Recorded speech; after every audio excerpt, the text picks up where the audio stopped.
Good morning to all of you. आज हम सीखेंगे एपीसाइक्लोइड। ठीक है, तो क्वेश्चन में दिया गया है a circle of 50 millimetre diameter rolls on a straight line without slipping, trace the locus of point on circumference of circle for one revolution. ठीक है, तो जो क्वेश्चन हमने पहले पढ़ा था वो ये था, तो इसको हम साइक्लोइड बोलते हैं। तो एपीसाइक्लोइड में क्या आता है वो आज हम देखेंगे। ठीक है, तो एपीसाइक्लोइड का क्वेश्चन कुछ ऐसे होता है। A circle of 15 millimeter radius rolls outside the circle of 45 millimeter radius without slipping. In the beginning, take the generating point P0 at the tangent contact point of two circles. Draw the locus of point P on complete revolution rolling circle. Draw the locus of point P0 considering 15 mm circle rolls inside the circle of 45 mm radius without slipping. ठीक है, और गुजराती में भी आपको ये same way दिया गया है। तो आपको दो चीज का ही सिर्फ ध्यान रखना है। एक तो होता है रोलिंग सर्कल की रेडियस। ठीक है, एपीसाइक्लोइड के लिए रोलिंग सर्कल की रेडियस कितनी है, तो वो है 15 मिलीमीटर। जनरेटिंग सर्कल जो बड़ा होता है उसकी रेडियस कैपिटल आर कितनी होती है, तो ये आपको याद रखना है। ठीक है, रोलिंग सर्कल का रेडियस छोटा होता है और जनरेटिंग सर्कल का रेडियस बड़ा होता है। तो स्मॉल आर और कैपिटल आर, ये तो ये इक्वेशन याद रखना है, क्योंकि आपको एपीसाइक्लोइड का एंगल ऑफ सबटेंडेड थीटा निकालना होता है। ठीक है, तो ये खास याद रखिए दोस्तों, 360 degree multiplied by small R divided by capital R. तो ये कैलकुलेशन करके हमें थीटा कितना मिलेगा, 120। तो ये हमारा बेसिक वर्क होता है, ये आपको एग्जाम में भी लिखना होता है। ये 120 एंगल आया कैसे, तो ठीक है, तो 120 एंगल हम आपको सेंटर में कैसे लेते हैं वो भी सिखाएंगे। तो हर बार की तरह पहले एक रेफरेंस लाइन लेंगे।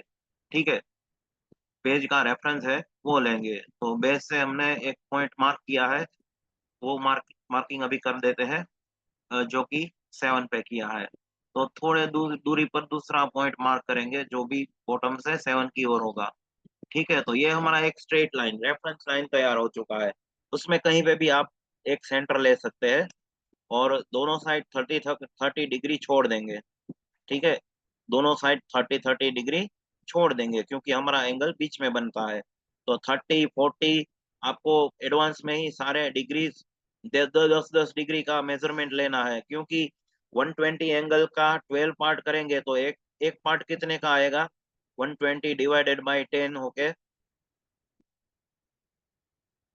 10 डिग्री का है, 12 होके 120 डिवाइडेड बाई 12 होके 10 डिग्री का एक पार्ट आएगा। और एक आपको लंबी लाइन खींच लेनी है। ठीक है, अभी चिंता मत करो कितनी लंबी, थोड़ी लंबी खींच लो, जरूरत पड़ेंगे तो मिटा देंगे या तो एक्सटेंड कर सकते हैं। ठीक है, तो ये जनरेटिंग सर्कल का रेडियस ये है, वो पहले आता है 45। तो उसका पॉइंट एक मार्क कर लीजिए। ठीक है, ये 45। और डायरेक्टिंग सर्कल का रेडियस 15 मिलीमीटर का है, तो यहाँ से 15 दूसरा पॉइंट भी मार्क कर देंगे। ठीक है, और दोनों पॉइंट में से हम एक आर्क बना लेंगे। पहले जो 45 mm वाला पॉइंट है उसको आर्क बना देंगे।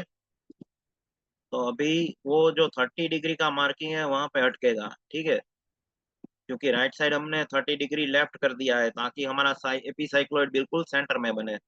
ठीक है, वहां पे भी लंबी लाइन खींच लो। अभी हम 15 मिलीमीटर वाला रेडियस का सर्कल बनाएंगे। जो अभी सर्कल बनने जा रहा है उसको रोलिंग सर्कल बोलते हैं। ठीक है, वो रोलिंग सर्कल आपको पूरे पूरा पूरा दिखेगा। और जो जनरेटिंग सर्कल है, डायरेक्टिंग सर्कल है, वो आपको आर्क के फॉर्म में दिखेगा। जो एंगल बना है उस फॉर्म में दिखेगा। ठीक है, तो ये हमारा जनरेटिंग सर्कल भी बन गया, डायरेक्टिंग सर्कल भी बन चुका है।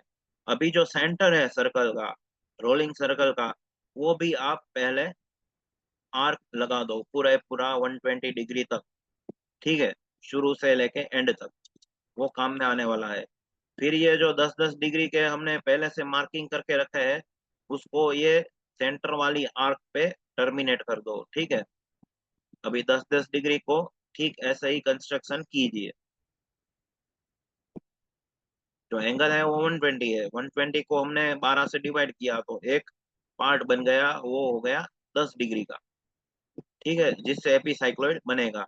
अगले वीडियो में हम हाइपोसाइक्लॉइड भी देखेंगे। ठीक है, एपीसाइक्लॉइड ऊपर बनता है और हाइपोसाइक्लॉइड नीचे बनता है। मतलब कि एपीसाइक्लॉइड जनरेटिंग सर्कल के ऊपर बनता है और हाइपोसाइक्लॉइड जनरेटिंग सर्कल के नीचे बनता है। तो अभी क्वेश्चन ये, इसको हम सेंटर दे देंगे C0, बाद में C1, C1 C2 C3, आपको C12 तक देना है। तो ये एपीसाइक्लॉइड काम में कहाँ आता है मैकेनिकल इंजीनियरिंग में? तो दोस्तों ध्यान से सुनिएगा। जो गियर टीथ की प्रोफाइल हमने अगले वीडियो में भी डिस्कस की थी, एक इन्वॉल्यूट टाइप की होती है और दूसरी होती है साइक्लोइडल टाइप की। ठीक है, साइक्लोइडल टीथ प्रोफाइल, जिसमें एपीसाइक्लोइड और हाइपोसाइक्लोइड दोनों का कॉम्बिनेशन होता है। ईयर टीथ की सिर्फ दो प्रोफाइल होती है, एक तो इन्वॉल्यूट होती है और दूसरी साइक्लोइडल होती है, ये याद रखिएगा। अभी हम सर्कल के 12 इक्वल पार्ट करेंगे, क्योंकि 120 के भी हमने 12 इक्वल पार्ट किए हैं, तो 30-30 डिग्री पे हम मार्किंग ले लेंगे। ठीक है, तो ये हमारे मार्किंग 30-30 डिग्री पे हो चुके हैं। आपको केयरफुली सर्कल को 12 इक्वल पार्ट में डिवाइड करना है, उसमें गलती नहीं आनी चाहिए। इक्वल पार्ट में डिवाइड एग्जैक्टली होने चाहिए। एक पॉइंट गलत आया तो आपका कर्व ठीक से नहीं बन पाएगा। यह याद रखिए, इंजीनियरिंग ड्राइंग में एक्यूरेसी का इम्पोर्टेंस ज्यादा है। ठीक है, तो आप 2H 4H पेंसिल का यूज कीजिए। कर्व को 2H से बनाए, जो कि दिखना चाहिए। कंस्ट्रक्शन वर्क लाइट होता है, लेकिन इतना भी लाइट नहीं होता है कि दिख सामने वाले को कुछ दिखे ना। ठीक है, अभी इसको नाम दे देंगे 1 2। ये घड़ी की सुई के दिशा में हम जा रहे हैं, क्लॉकवाइज। आप क्लॉकवाइज भी नाम दे सकते हैं, एंटी क्लॉकवाइज भी नाम दे सकते हैं, डिजिट में भी नाम दे सकते हैं, अल्फा न्यूमेरिक एबीसीडी में भी नाम दे सकते हैं। अभी हम सभी पॉइंट में से एक एक आर्क निकालेंगे। ठीक है, सेंटर वाला का काम तो हो गया है। ठीक है, अभी हम रेडियस मेजरमेंट एक दे देते हैं, जो कि ये सेंटर है।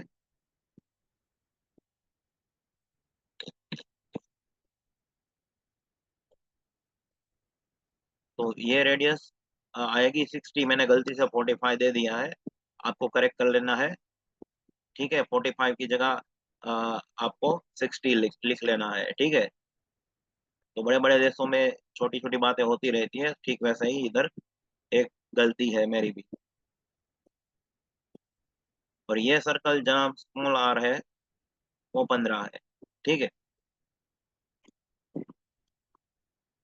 ये एक्चुअल में रेडियस 60 है, आपको 60 लिखना है। और 45 वाला आपको मालूम है कहाँ पे आता है। अभी आपको 1 में से एक आर्क निकालनी है, वो आखिरी तक जाएगी। ठीक है, 1 और 11 में से होते हुए। फिर आपको 2 में से एक आर्क निकालनी है। अगर आपके पॉइंट सही है तो वो 10 में से भी आर्क निकलेगी, सही नहीं है तो 10 में से आर्क नहीं निकलेगा।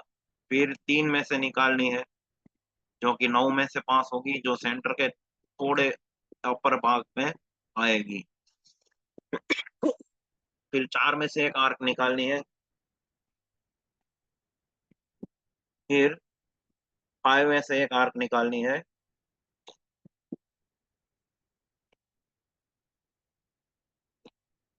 फिर 6 अकेला है, उसमें से एक आर्क निकालनी है। तो ये साइक्लोइड जैसा ही प्रॉब्लम है, खाली ये एक जनरेटिंग सर्कल पे चलता हुआ एक रोलिंग सर्कल है। अभी आपको क्या करना है, 15 मिलीमीटर जो कि रोलिंग सर्कल का रेडियस है वो ले लेना है। ठीक है, फिर आपको C1 को सेंटर में रखना है और 1 वाले आर्क पे आपको P1 लेना है। देखिए कैसे लेता हूँ मैं। तो ये P1 मिल गया। अभी C2 को आपको सेंटर में लेना है और 2 वाले आर्क पे आपको दूसरा पॉइंट लेना है। और नाम तुरंत ही दीजिए, वरना आप कंफ्यूज होंगे। तो ये हमारा पहला वाला पॉइंट है P1, ये P2। अभी आपको C3 में सेंटर लेना है और 3 वाले सर्कल पे आपको आर्क लेनी है। ठीक है, सेंटर में नहीं लेनी है। ये P3 मिल गया। अभी C4 को आपको सेंटर में लेना है C4 को, और 4 वाले आर्क पे एक पॉइंट लेना है जो कि आपको देगा P4। सेम में आपको C5, C6, C7 up to कहाँ तक जाना है, C12 तक जाना है, ठीक है। और C6 के अबाउ पॉइंट सीधा ही आएगा, आर्क लेने का जरूरत नहीं है। तो ये P6। अभी डायरेक्शन चेंज, अभी C7 से राइट साइड आपको आर्क लेना है, 7 वाली आर्क पे, वो P7 होगा। अभी C8 में आपको आर्क लेना है जो कि 8 वाले आर्क पे पॉइंट आएगा। अभी ऐसी गलती भी शायद आपसे हो जाएगी। अभी देखिए ये सेंटर में आर्क ले ली है गलती से, तो वो पॉइंट सही नहीं है। वो पकड़ में कब आएगा आप देखना वीडियो में, वो कर्व बनाते समय पकड़ में आता है, अभी पकड़ में नहीं आता है। तो C0 से C1 वाली C12 वाली आर्क में कभी पॉइंट आते ही नहीं, ठीक है, वो खाली सेंटर ही है। जबकि साइक्लोइड में वो पॉइंट आते थे कर्व के, ठीक है। तो ये आपको जोड़ देना है छोटा वाला पोर्शन हाथ से ही, ठीक है। उसको आप P0 और उधर P12 भी बोल सकते हैं, बाकी का काम हम फ्रेंच कर्व से करेंगे। P1, P2, P3, P4, P5, P6 सारे पॉइंट आ जाएंगे easily, don't worry for that.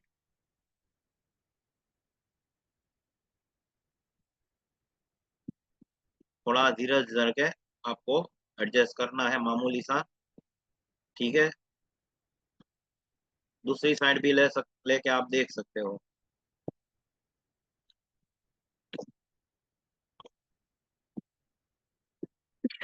तो अभी देखिए P3, P4, P5, P6 आ रहे हैं, तो हम पार्ट में भी ज्वाइन कर सकते हैं, ठीक है। ये पार्ट किया, पूरे पॉइंट ना आए तो पार्ट में ज्वाइन कर दो। अभी वो जना पकड़ में आएंगे जो सेंटर में आ गए थे, ठीक है।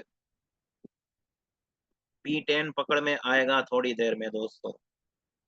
P2 तो सही है, P10 गलत है।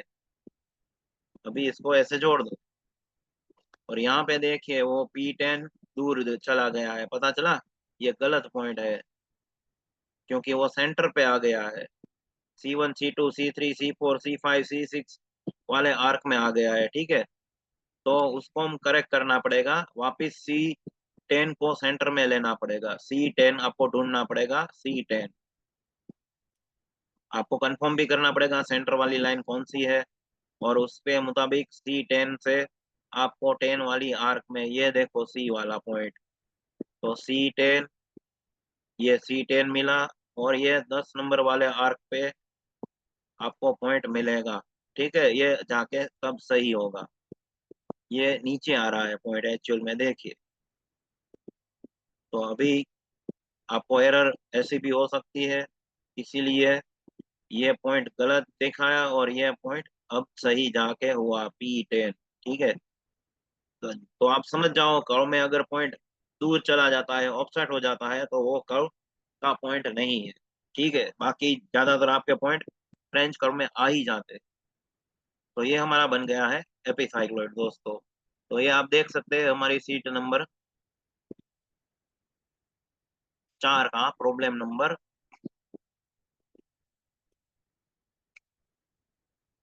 5 है, ठीक है। आपको एक करेक्शन करना है, वो रेडियस है वो 45 पे देनी है, ठीक है, जो मैंने गलती से 60 पे दे दी। तो अगर आपको ये वीडियो अच्छा लगा हो तो आपको फ्रेंड को भी भेजिए, ठीक है, इसकी लिंक, और आप खुद भी पढ़िए और लाइक भी करिए, सब्सक्राइब भी करिए, ठीक है। तो आपके रेफरेंस के लिए मैंने दे रहा हूँ 30 डिग्री इधर छोड़ा है और 30 डिग्री राइट साइड में छोड़ा है। तो हमको डायमेंशन देना है सिर्फ 30, थीटा इज इक्वल टू 120 का, वो 30 30 दिखाने के लिए नहीं है, ठीक है। तो यहाँ पे हम एंड करते हैं और मीटिंग को भी एंड करते हैं। Thank you very much to all of you.